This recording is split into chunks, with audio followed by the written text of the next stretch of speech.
Good morning, student. Today we will see the plant nomenclature. Any object that becomes known to human must possess a name since it may not always be possible or convenient to describe it in order to communicate ideas about it. The art of naming object is, in fact, a science of application of a name and nomenclature. Just as all know, objects are nothing but a given name or should be given names or a plant name for various purposes. आपल्याला हे लक्षात यायला पाहिजे की प्लांटला नाव कशासाठी आहे. So basically there is some reasons behind it, like the plant may be named just because of some purposes, like first purpose may be a communication and second purpose will be to indicate the relationship. Commonly what happened from the ancient time, when the human evolution started, the people commonly cultivating some plants around their houses because of its medicinal properties and used it different parts like root, stem, leaves, flower. Some edible fruits will be there, may be there. So to communicating about that plant, they had used a common names, but it is realized that in different countries a one plant is having a different names, even in different dialects. Like one example, Mangifera indica having about 50 different names in Sanskrit as concerned to our India.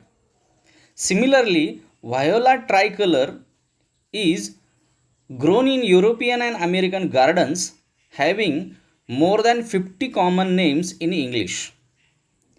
The common name obviously have a limited uses, and for wider uses throughout the country or whole world, these have proved to be unsatisfactory because we cannot understand that word because of barriers of knowing of that language.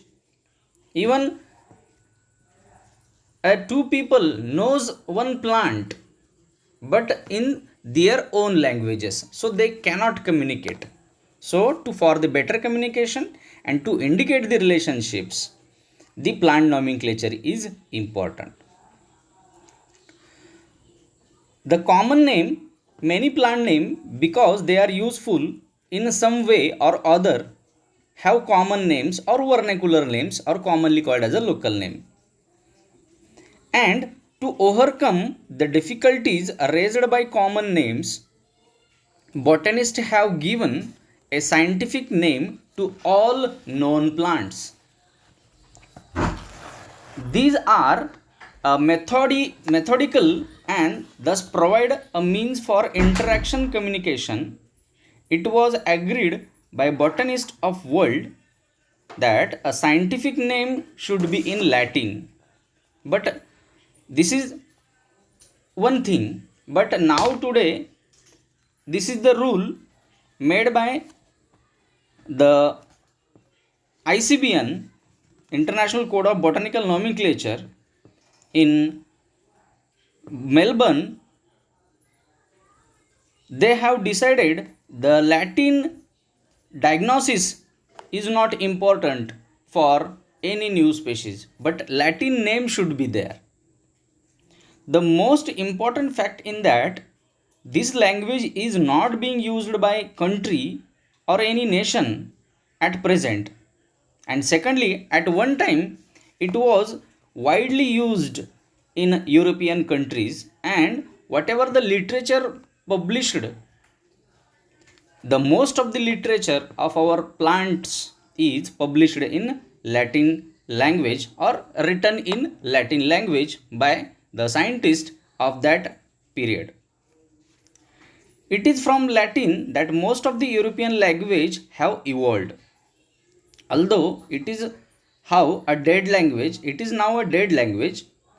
There was obviously no proposal for Sanskrit is given in ICBN because the most of the our Ayurveda having a different knowledge about the plants, but there is no any proposal given in ICBN also.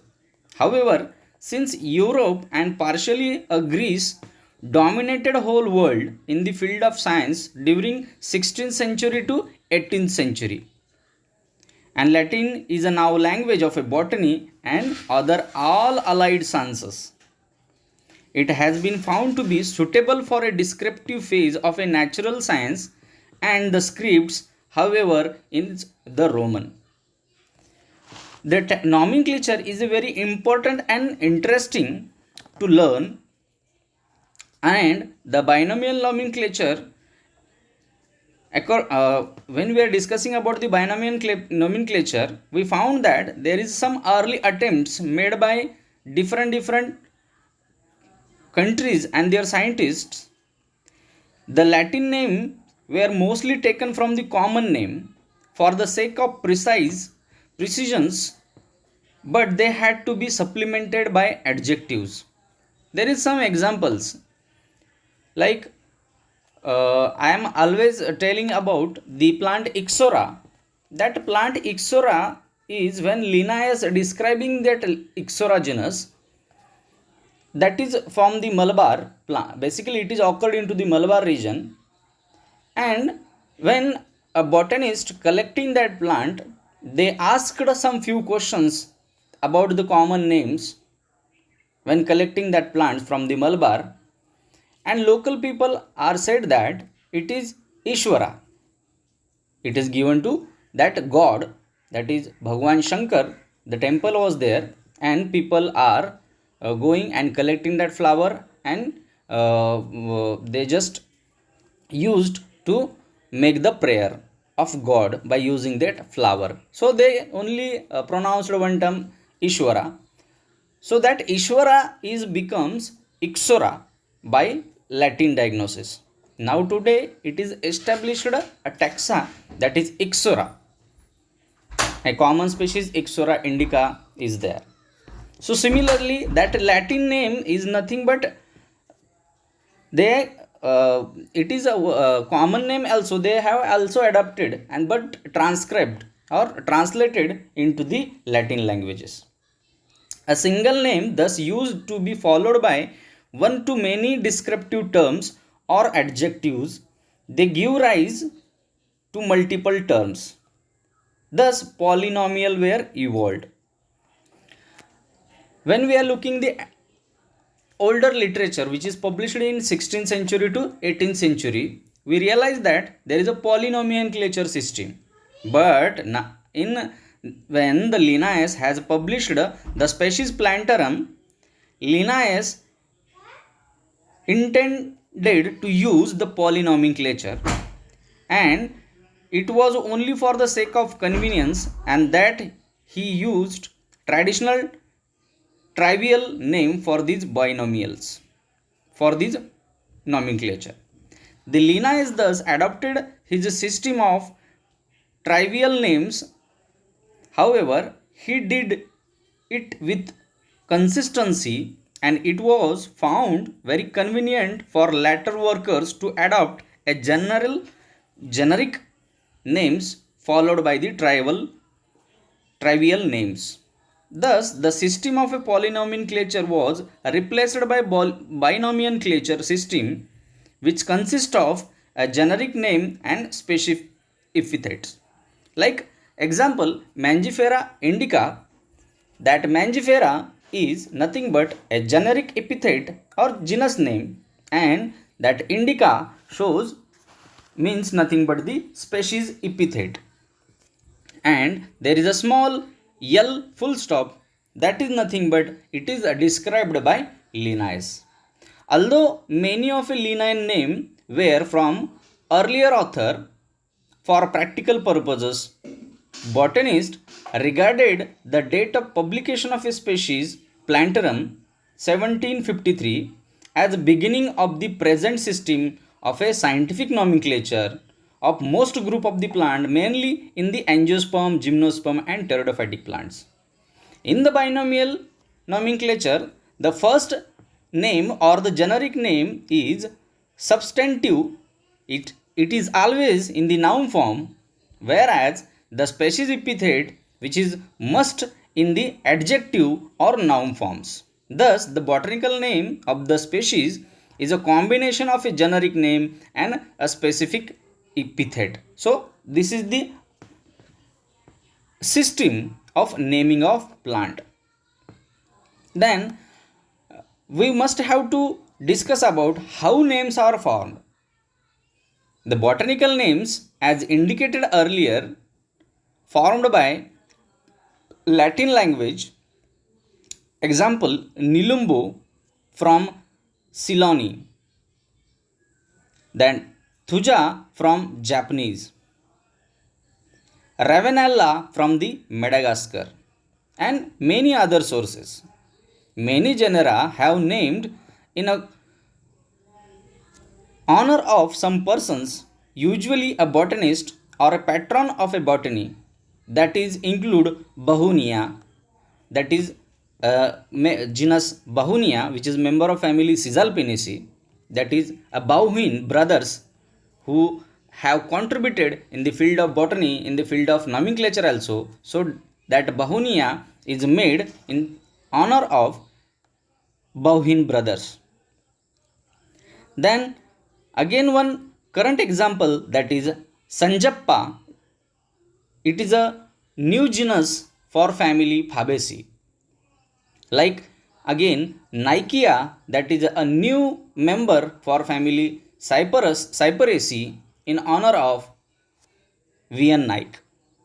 The many genera have a different names, not only to the honor of person, it may be based on morphological characters. Like Terminalia, the inflorescence always in a terminal position, so that's why a member of family Combretaceae which are having terminal inflorescence and a tree habit, that is a name as a Terminalia. So they are for examples like the plant morphological character enrolled for the naming of plants. Even characters are also used for naming of plants. Like a Polygala means nothing but a more milk. Hygrophila means nothing but a marsh loving, means aquatic habitat loving plants. Acanthospermum means acantha means a spine or spiny, spermum means seeds. A plant having such type of the characters, a seed with the spines is named as a acanthospermum. So there are various examples are based on the morphological character, and it is used to naming the genera. Even in the species level also, there is example Triampheta pentandra. That a Triampheta, that term is honored to G.B. Triampheti, a botanist, and pentandra means nothing but the penta means 5, andra means stamen. 5 stamens should be present into the flower. So that is a Triampheta pentandra. Many species epithet indicate the name of locality or maybe country. For example, Mangifera indica, that indica term denotes India. Then various example like Americana, Mexicana, Mysorensis, Zelanica, Chinensis, means these are nothing but the different localities, and that locality name is a translated into the Latin language so that India becomes Indica, America becomes Americana, Mexicana, Mysorensis, and Zelanica for the Sri Lanka or Ceylon. Chinensis from the China. It may be described from China. A species epithet are also formed from the noun with suffix indicating the resemblance or a relationship, like Boir, Boirhavia, or some Brevifolia. A leaves with small. Brevi means a small, folia means leaves. Then Abitulifolia means a leaves like Abitulon. So these different plant character when found in another plants, it look like as that plants. So that term is used like Abutulon, Abitulifolia means nothing. Gravia Abitulifolia means nothing but a Gravia genus having one species which leaves look like as a Abutulon genus of family Malvaceae. So the new name is formed Gravia Abutilifolia. So this is nothing but a common examples. A very common type of a specific epithet is the names in honor of some persons. That already I have discussed, but I want to discuss about the some taxonomists who spent their life for the botanical exploration, then botanical writings for the flora of British India or like some flora of Indica. So these names should be I place in before you. This includes Roxburghi, the William Roxburgh. That Roxburghi term you find out in any literature. That Roxburghi means nothing but the name in honor of William Roxburgh. Then Hookeriana. That Hooker, J.D. Hooker, is one of the good, and he devoted his most of the life for the writing the flora of British India. That term in honor of Hooker, that is Hookeriana. Then Griffithy, Walachi or Nimmo. So this is different catalogs made by Wallich, catalog of Wallich.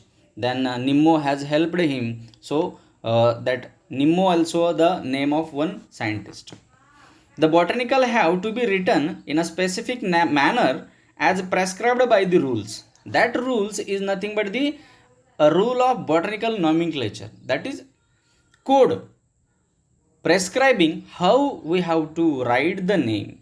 All generic name, irrespective of sources of a derivation, must begin with the capital letters. Every genus name, it when written, the first letter of that genus is always capital. Then in Latin there is a three genders basically. The masculine gender, feminine gender, and neuter gender are recognized. The generic name may be any gender. The rule governing the gender of Latin nouns are too complex to be explained here, but in many cases the gender is recognizable by its ending. That example masculine gender for masculine gender, example albus, japonicus, niger, viridis, ripens, chinensis, pubescens, bromidus, vulgaris. For feminine gender like alba, japonica, nigra, viridis, chinens, pubescens, bromidus, vulgaris, that is the feminine gender. While the neuter gender is indicating by album, japonicum, nigrum, viridi, repens, chinensis, pubescens, bromidus, vulgare, so on. The generic names ending in are usually feminine. Those ending in um are the neuter, and those ending with us usually masculine, except for the name of many trees which are feminine. For example, quercus, fagus, papulus, and pyrus. So here we will stop. Then in the next lecture we will see how the nomenclature is organized and the International Code of Botanical Nomenclature and history of botanical nomenclature. Whatever the rules made by ICBN, rule of priority, ranks of a taxa, and typification, we will discuss into the next lecture. Thank you.